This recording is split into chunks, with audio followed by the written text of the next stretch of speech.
September 1823. The American West is not yet a map. It is a rumor, a vast, breathing expanse of predatory silence and unyielding granite. In the heart of what the Lakota call Pahasapa, the Black Hills, the air carries the scent of damp pine and the metallic tang of impending violence. This is a prehistoric theater, a world where the boundary between a man's life and a predator's meal is thinner than the edge of a skinning knife. At the head of a ragged line of 11 men stands a figure who defies every caricature of the drunken, brawling mountain man.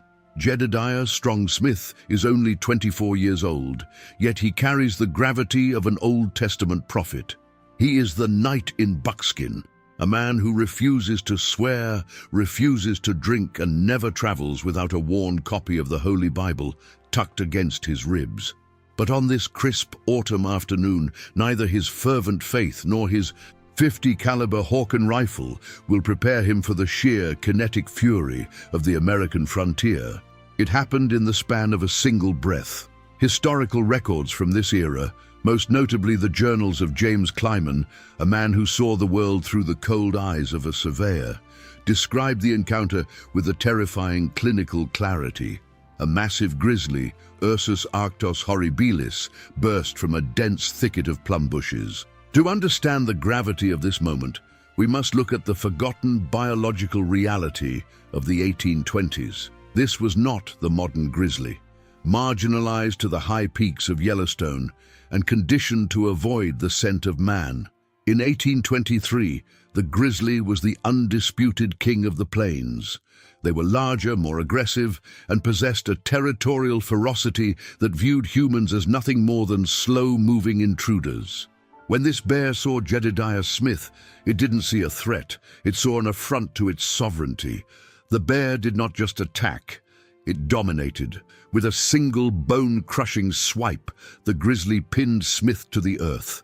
The weight of nearly 1,000 pounds of apex predator collapsed the air from his lungs, a pressure so immense it likely cracked ribs before the biting even began.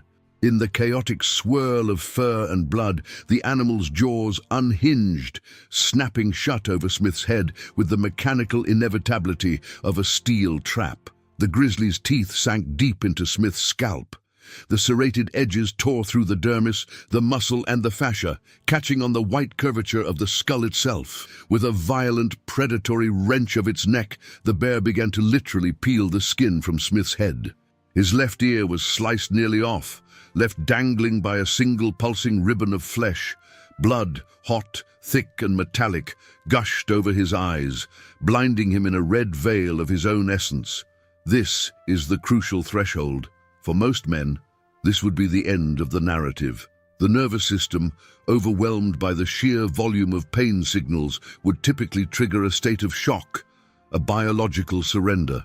The heart rate would plummet, the mind would retreat into the dark, and the grizzly would begin its slow, methodical consumption of the soft tissues. But Jedediah Smith was forged in a different kiln. As the grizzly finally retreated, perhaps startled by the shouting of the other men, or perhaps satisfied that it had broken the intruder, Smith lay in the blood-soaked grass of the Black Hills. He was staring into the abyss of his own mortality, his scalp hanging over his eyes like a gruesome mask. The harsh reality of the 1820s meant that there were no surgeons within 1,000 miles. There was no morphine, no antiseptic, no sterile gauze. There was only the wind, the dirt, and the panicked faces of his companions. The knight in Buckskin was now a broken vessel of flesh, a man who by all laws of medicine should have been preparing for his final prayer. Instead, he did something that would echo through the annals of Western history. Before we dive deeper into the archives of the past and witness the brutal surgery that followed, subscribe to Wildbound History and tell us in the comments, what country and city are you watching from? We preserve these stories so that the grit of our ancestors is never forgotten. To a modern observer, Smith's survival seems like the stuff of tall tales, a legendary exaggeration of the frontier. However, when we analyze the journals of James Clyman, we find a dry, almost detached report of the trauma. The pioneers of the 1820s had a different relationship with death. They lived in a world where infection was a constant shadow, and where medicine often meant the application of tobacco juice or hot iron. Smith's decision in the next few minutes would not only save his life, but would also ensure the success of an expedition that would eventually open the gates to California. He understood a fundamental truth of the wilderness: the body is a tool, and even a broken tool can be forced to work if the will behind it is made of iron. The men approached him, expecting to find a corpse. Kleiman later wrote that Smith was literally torn to pieces. His ribs were broken, his side was gashed, and his head was a map of red ruin. Yet, as they stood over him, Smith did not moan. He did not scream. He wiped the blood from his mouth, looked at his horrified friends, and gave a command that would become the stuff of nightmares. "Get your needle," he whispered, "and sew me up." The threshold had been crossed. The hunt was over, but the battle for survival had just begun. To understand the survival of Jedediah Smith, we must step out of the legendary and into the visceral domestic reality of the 1820s trapper. In the modern era, a traumatic scalp avulsion is a level 1 trauma center emergency involving neurosurgeons, sterile saline, and microsutures. In the Black Hills of 1823, medical care was a matter of what a man carried in his pockets. Historical records from this era show that the archive of life, the tools a man relied on to stay alive, consisted of little more than a knife, a whetstone, and a sewing kit. There were no antibiotics. The very concept of germ theory was decades away from being whispered in European universities. To these men, an infection was not a microscopic invasion. It was mortification, a curse of the blood that turned a man black and sent him to his grave in a feverish delirium. James Kleiman, a man more accustomed to surveying land than stitching flesh, stepped forward. He looked at the ruin of Smith's head. The grizzly's teeth had not just cut, they had shredded. The scalp was pulled forward over Smith's eyes, a flap of gore exposing the white, glistening surface of the cranium.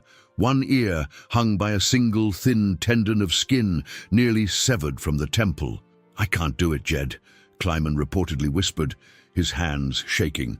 The sight was enough to break a seasoned hunter, but Smith, sitting upright despite his broken ribs and the massive loss of blood, looked at him with a clarity that defied human biology. "You must," Smith replied. The history of the everyday in the 1820s was a history of pain. Every stitch Kleiman took was a physical violation. Without anesthesia, Smith felt every puncture of the needle as it forced its way through the thick, rubbery skin of his scalp. Kleiman began at the back, pulling the flap of skin across the skull like a man stretching a canvas over a frame. Historical accounts detail that Kleiman did his best to align the jagged edges. He stitched the scalp back to the forehead, working his way toward the most gruesome task. The ear, the grizzly had nearly torn it away. Kleiman, seeing no hope for the mangled appendage, suggested they simply cut it off and be done with it. Smith's response was a testament to his strange, quiet vanity and his refusal to be diminished by the wild. "Try to stitch it back," he insisted, "as well as you can." And so, Kleiman stitched.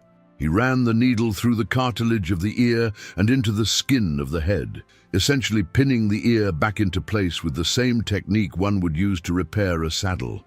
This was the iron stitch. It wasn't pretty. It wasn't surgical. It was a desperate act of preservation in a land that demanded everything.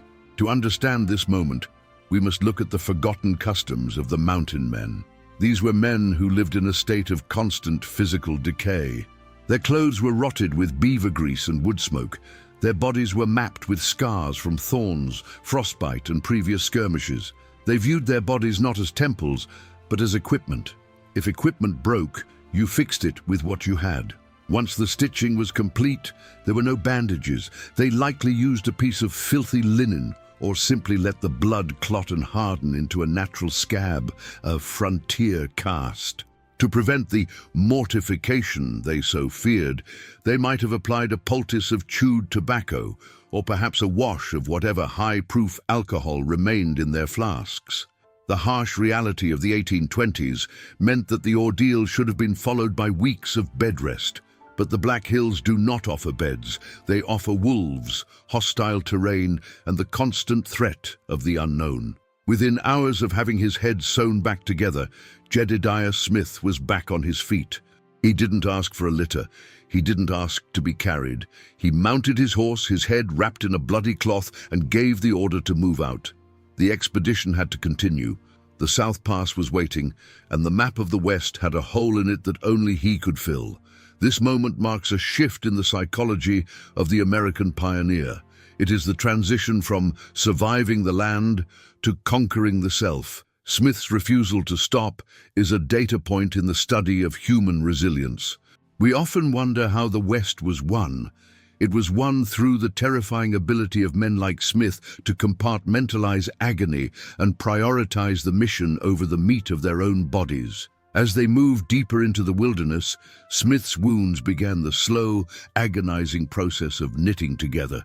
Every jolt of the horse, every gust of wind, every change in temperature was a fresh assault on his nervous system. Yet he led, he scouted, he prayed. The archive of life had saved him, but the archive of the mind was about to be tested. Ahead lay the true enemy of the pioneer, the crushing, silent weight of the great American desert and the psychological isolation that breaks men long before the wolves do. Survival is a biological feat. Endurance is a psychological one. By 1826, 3 years after the grizzly had tried to claim his life, Jedediah Smith was no longer just a trapper. He had become an instrument of American expansion, obsessed with a singular harrowing goal: to find an overland route to California. To do so, he would have to lead his men across a landscape that the Spanish explorers had avoided for centuries: the Mojave. To understand the isolation of the 1820s, we must strip away our modern concept of connectedness. Today, we are never truly alone. We are tethered to the world by satellites and signals. But for Smith and his party of 15 men, to step into the great American desert was to step off the edge of the known universe. There were no maps. There were no rescue parties. There was only the silent weight, the crushing realization that if you falter, the desert will consume you and the world will never even know where you fell. Historical records from this expedition show a descent into a specific kind of madness, known to the early pioneers as the desert fever. Not a biological sickness, but a psychological fracturing. The Mojave is a sensory vacuum. The heat, often exceeding 110 degrees Fahrenheit, creates shimmering mirages that trick the optic nerve, turning distant rocks into shimmering lakes of water that vanish as you approach. For the mountain man, who was accustomed to the lush timbered valleys of the Rockies and the cold running water of the Yellowstone, the Mojave was a psychological purgatory. The absence of sound, save for the crunch of sand and the rasping breath of dying horses, begins to grate on the psyche. The isolation is not just geographical, it is existential. The reality of the 1820s meant that every mile traveled was a gamble with the lives of the group. As their water ran out, the hierarchy of the expedition began to dissolve. Men who had faced hostile war parties together now looked at one another with suspicion. When a man's tongue swells so large it blocks his throat, and his skin begins to crack and bleed from the dehydration, the civilized self begins to wither. This is where we analyze the impact of isolation on the pioneer's mind. Smith, as the leader, bore the weight of the ghost. He was responsible for the lives of 15 men in a place that offered no life. The journals of the era suggest that Smith retreated into his faith, using his Bible as a psychological anchor. While his men cursed the sun and the sand, Smith walked ahead, his scarred face a mask of iron, looking for any sign of a trail, a broken twig, a pile of ancient coyote dung, or the faint green shimmer of a distant salt cedar. To understand this moment, we must look at the forgotten customs of the quiet men. In the wilderness, talking was a waste of moisture. Silence became the language of the trail, but silence breeds introspection, and for many, the introspection was too much to bear. The isolation forced a man to confront his own insignificance. In the face of 1,000,000 acres of burning sand, a man is nothing but a brief flicker of heat. Smith's psychological resilience was rooted in his belief that he was an agent of destiny. He wasn't just walking, he was mapping. He was the first American to cross the Mojave to California, and he knew that every agonizing step was a line drawn on the future map of a nation. This sense of purpose acted as a biological shield against the despair that claimed so many others. Modern psychology identifies survival drift, a state where an individual stops planning for the future and simply reacts to the immediate pain of the present. Most of Smith's men had drifted. They were walking corpses, moving by muscle memory. Smith, however, remained in the future. He was already visualizing the orange groves of the San Gabriel mission while his boots were still melting in the Mojave sand. The isolation was nearly complete. They had eaten their horses. They had drunk the blood of mules. They were at the limit of human endurance. But as they crested a final searing ridge, the geography began to change. The air grew heavier, carrying a scent they hadn't smelled in months, the salt of the sea and the dampness of a valley. The psychological isolation was breaking, but it was about to be replaced by the ultimate test of the body. They were approaching the breaking point, the moment where the iron will of Jedediah Smith would meet the unyielding walls of the Spanish Empire and the raw power of the Sierra Nevada. By 1827, Jedediah Smith had achieved the impossible. He had led the first American party overland into California, arriving at the San Gabriel mission like ghosts emerging from the heat haze of the Mojave. But the knight in Buckskin was not a man built for the comfort of mission life or the bureaucratic suspicions of the Mexican authorities. To the Spanish governors, Smith was not an explorer. He was a spy, a vanguard of an expanding American empire that they watched with growing dread. Ordered to leave by the shortest route, the way he had come through the hell of the desert, Smith made a decision that defied logic and military command. He would not go back. He would go through. He turned his men north and east, directly into the heart of the great snowy range, the Sierra Nevada. To understand this moment, we must look at the forgotten environmental realities of the Little Ice Age, which still gripped the high altitudes of the 1820s. The Sierra Nevada was not a hiking trail. It was a vertical wilderness of granite and snow that reached depths of 20, 30, even 40 feet in the high passes. Historical records from Smith's own fragmented journals describe a landscape that was completely shut in by mountains of snow. The breaking point arrived in May. While the valleys below were blooming with spring, Smith and his men were trapped in a frozen purgatory at 9,000 feet. They were starving. Their horses, the very lifeblood of a mountain man's existence, were failing. In the harsh reality of the frontier, a horse was many things: transport, a pack animal, and finally, a mobile ration. One by one, the animals succumbed to the cold, and the men were forced to eat the very creatures that had carried them across the continent. The psychological pressure of the Mojave was replaced by a physical crushing. The cold is a thief. It steals the heat from your core, the clarity from your mind, and finally the will from your heart. Smith saw his men beginning to wither. Their boots were gone, replaced by sandals made of raw deer hide that froze into stiff, jagged blades against their feet. Realizing the entire party would perish if they stayed together, Smith made the ultimate executive sacrifice. He took only 2 men, Robert Evans and Silas Goebel, and 9 mules. They would attempt to break the Sierra and cross the Great Basin alone to reach the rendezvous at Bear Lake. This was the act of a man who had already been scalped and left for dead. This was the breaking point of the human machine. For 8 days, they battled the vertical ice. They slept in snow pits, huddled together for a warmth that never came. They had no fire. There was no wood above the tree line.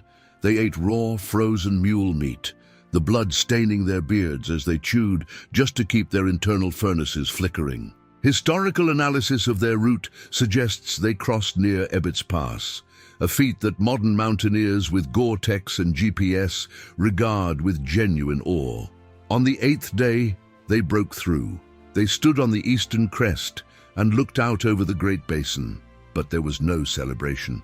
Ahead of them lay 500 miles of salt flats and sun-scorched alkaline desert. They were transitionally between two deaths, the white death of the mountain and the red death of the desert. This is the raw gravity of the 1820s. There was no rescue coming. There was no plan B. Every decision was final. When Robert Evans finally collapsed, unable to move another inch, Smith didn't leave him to die, nor did he stop the mission. He buried Evans in the sand up to his neck to keep him cool and protect him from the sun, then pushed forward with Goebel to find water. This wasn't just survival. It was a calculated, cold-blooded negotiation with the Reaper. Smith found a spring, filled his leather canteen and ran, literally ran, back to the buried man. He poured the water into Evans's parched throat, watching the life flicker back into his eyes like a dying candle being shielded from the wind. To understand the breaking point, we must realize that Smith was operating on a level of resilience that modern humans rarely access. He had transcended the survival instinct and entered a state of pure mechanical mission output. He was no longer a man. He was a mapmaker who refused to let his map end in a blank space. They reached the Bear Lake Rendezvous on July 3, 1827. They were skeletal, their clothes were rags, and their skin was the color of old parchment. But they had done it. They had crossed the Sierra. They had crossed the basin. They had rewritten the geography of North America with their own blood and the soles of their feet. The breaking point had been reached, and it had failed to shatter Jedediah Smith. But the wild is a patient creditor. It had failed to take his life in the Black Hills, and it had failed in the Sierra. Now, the final chapter of his legacy was being written in the dust of the Santa Fe Trail. The year is 1831. Jedediah Smith is now a veteran of 1,000 deaths. He has survived the crushing jaws of a grizzly, the frozen verticality of the Sierra Nevada, and the scorched vacuum of the Mojave. He is 32 years old, a patriarch of the frontier, in an era where most men of his trade don't live to see 25. But the knight in buckskin was a man who could not find peace in the quiet parlors of St. Louis. The wild was his cathedral, and he was its most devoted acolyte. In May of 1831, Smith joined a massive caravan heading down the Santa Fe Trail. It was a commercial venture, a train of 80 wagons, but it was plagued by a relentless biblical drought. For days, the party had found nothing but hollows, dry depressions where water should have been. The livestock were dying, and the men were beginning to show the familiar, hollow-eyed stare of the desert fever. Historical records and the testimonies of his fellow travelers indicate that Smith, ever the leader, rode out alone to find water. He was a man who trusted his own instincts more than the collective fear of a group. He followed a series of buffalo trails, the ancient roads of the plains, believing they would lead him to the Cimarron River. To understand this moment, we must look at the geography of the Cimarron Cutoff. It was a wasteland of deceptive beauty, where the horizon offers no landmarks and the wind erases your tracks as soon as you make them. Smith found the riverbed, but it was a ribbon of dry sand. He began to dig, using his hands to find the moisture beneath the surface, a technique he had learned from the desert tribes. He was not alone. From the low hills surrounding the riverbed, a hunting party of Comanche warriors emerged. In the harsh reality of the 1830s, the Comanche were the undisputed lords of the southern plains, the lords of the South Plains. To them, a lone white man was not an explorer or a pioneer. He was a trespasser and a prize. The confrontation was swift. Historical analysis suggests that Smith, realizing he was surrounded by nearly 20 warriors, attempted to negotiate. He knew the customs of the plains. He knew that a show of fear was a death warrant. But as his horse turned, startled by the waving of blankets, a tactic used by the Comanche to spook enemy mounts, a single spear pierced his back. Even then, the man who had survived the grizzly did not go down easily. With a spear protruding from his body, Jedediah Smith pulled his heavy pistols. He fired, killing the Comanche chief before the rest of the party swarmed over him. He died as he had lived, in the silence of the wilderness, fighting against impossible odds, 1,000 miles from the civilization he had helped expand. What remains when the dust of the Santa Fe Trail settles? When Smith's body was never recovered, his pistols were later traded at a Comanche camp, becoming the only physical evidence of his end. In the grand tapestry of history, Smith's death was a footnote to the wagon train he saved. They found the water he had discovered and survived to reach Santa Fe. The historical aftermath of Jedediah Smith is a study in the invisibility of true greatness. For decades, his journals were lost, his maps were incorporated into others' work without credit, and the night in Buckskin faded into the shadows of more flamboyant legends like Kit Carson or Buffalo Bill. But the data does not lie. Smith was the first to cross the Great Basin, the first to reach California overland, and the first to survive the central Sierra Nevada. He was the architect of the American West, though he never saw the buildings rise. He provided the iron stitch that held the maps together.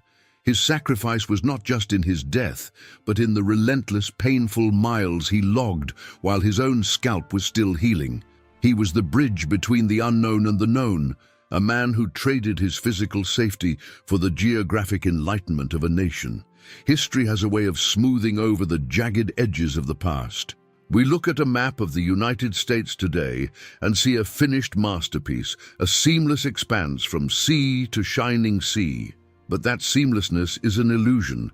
To look closer is to see the iron stitches of men like Jedediah Smith. To understand the legacy of the night in Buckskin, we must look beyond the visceral horror of the Grizzly attack or the finality of the Comanche spears.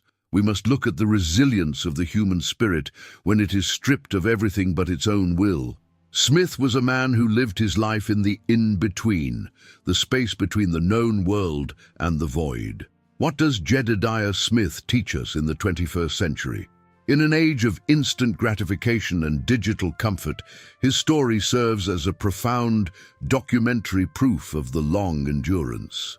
He reminds us that the human body is capable of repairing itself from the brink of destruction if the mind refuses to surrender. He proved that a man could have his face torn away, his ribs crushed, and his spirit isolated in the desert, and still find the strength to lead others toward a better future. Historical records from the decade following his death show that the paths he carved became the literal arteries of a growing nation. The South Pass, which he helped rediscover and publicize, became the gateway for the Oregon Trail. His trek across the Mojave opened the door for the eventual iron rails of the Transcontinental Railroad. Every time we cross the Sierra or look out over the Pacific, we are walking on the echoes of his footsteps. He left no monuments during his life. He left no children. He died at 32, his body becoming part of the very soil he sought to map. But his legacy is written in the survival of his men, the accuracy of our maps, and the terrifying, beautiful standard he set for what a human being can endure for the sake of discovery. Jedediah Smith was the embodiment of the Wildbound spirit, a man who understood that to find the truth, one must be willing to walk through the fire. He was a scholar of the earth and a warrior of the soul. He was the man who was scalped by the wild and told his friend to sew it back on, not because he didn't feel the pain, but because the mission was simply more important than the agony. The frontier is gone, but the shadows it cast remain. We are the inheritors of that grit.